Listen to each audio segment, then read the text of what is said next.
നിയമസഭാ തെരഞ്ഞെടുപ്പിൽ ഏറ്റവും കുറഞ്ഞത് 85 സീറ്റുകളിൽ വിജയിക്കാനാകുമെന്ന് കോൺഗ്രസ്. വയനാട് ബത്തേരിയിൽ നടക്കുന്ന നേതൃക്യാമ്പിൽ മേഖലകളായി തിരിച്ചു നടന്ന വിലയിരുത്തലിലാണ് കുറഞ്ഞത് 85 സീറ്റിൽ വിജയിക്കാനാകുമെന്ന് കണക്കാക്കിയത്. കൊച്ചി മേയർ തെരഞ്ഞെടുപ്പിൽ മാനദണ്ഡങ്ങൾ ലംഘിച്ചുവെന്ന വിമർശനവും നേതൃക്യാമ്പിൽ ഉയർന്നു. കേരളത്തെ 3 മേഖലകളായി തിരിച്ചുകൊണ്ടാണ് ഓരോ നിയമസഭാ മണ്ഡലങ്ങളിലെയും വിജയസാധ്യത പരിശോധിച്ചത്. ലോക്സഭാ തെരഞ്ഞെടുപ്പിലെയും തദ്ദേശ തെരഞ്ഞെടുപ്പിലെയും വോട്ടിംഗ് പ്രവണതകൾ കണക്കാക്കിയായിരുന്നു വിലയിരുത്തൽ. മധ്യ കേരളത്തിലും തെക്കൻ കേരളത്തിലും നല്ല മുന്നേറ്റം നടത്തി ഭരണം പിടിക്കാനാകുമെന്നാണ് വിലയിരുത്തൽ. മലപ്പുറം, തൃശൂർ, എറണാകുളം, പാലക്കാട്, ഇടുക്കി ജില്ലകളടങ്ങുന്ന മധ്യ കേരളത്തിലെ 60 നിയമസഭാ മണ്ഡലങ്ങളിൽ 43 സീറ്റുകളിൽ വിജയിക്കാനാകുമെന്നാണ് കണക്ക്.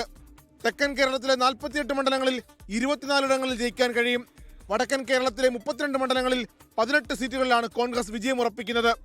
ആകെയുള്ള 140 മണ്ഡലങ്ങളിൽ ഏറ്റവും കുറഞ്ഞത് 85 സീറ്റുകളിൽ വിജയിക്കാൻ കഴിയുമെന്ന് കോൺഗ്രസ് കരുതുന്നു. കൊച്ചി മേയർ തെരഞ്ഞെടുപ്പിൽ KPCC മാർഗനിർദ്ദേശങ്ങൾ കാറ്റിൽ പറത്തിയെന്ന് മേയർ സ്ഥാനത്ത് നിന്ന് തഴയപ്പെട്ട ദീപ്തി മേരി വർഗീസ് പരാതിപ്പെട്ടു. മേയർ സ്ഥാനം നഷ്ടപ്പെട്ടതല്ല, തെരഞ്ഞെടുത്ത രീതിയിലാണ് താൻ വിമർശനം ഉന്നയിക്കുന്നതെന്നും ദീപ്തി മധ്യമേഖലാ യോഗത്തിലെ ചർച്ചയിൽ പറഞ്ഞു. ദീപ്തിക്ക് പിന്നാലെ KPCC ഭാരവാഹികളായ സക്കീർ ഹുസൈനും MR അഭിലാഷും ഇതേ വിമർശനം ആവർത്തിച്ചു. മാർഗനിർദ്ദേശങ്ങളല്ല, ചിലരുടെ വ്യക്തി താല്പര്യങ്ങളാണ് കൊച്ചി മേയർ തെരഞ്ഞെടുപ്പിൽ നടപ്പിലായതെന്നായിരുന്നു ഇവരുടെ വിമർശനം. BJPയുടെ വളർച്ചയെ നിസാരമായി കാണരുതെന്ന് തെക്കൻ മേഖലാ യോഗത്തിൽ അഭിപ്രായമുയർന്നു. CPIMന്റെ സംഘടനാശേഷിയെ കുറച്ചു കാണരുതെന്നും നേതാക്കൾ അഭിപ്രായപ്പെട്ടു. കോൺഗ്രസിന്റെ സമൂഹ മാധ്യമ ഇടപെടലുകൾ ശക്തമാക്കാനുള്ള നിർദ്ദേശങ്ങളും നേതൃത്വ സംഗമത്തിൽ അവതരിപ്പിച്ചു. Political desk 24.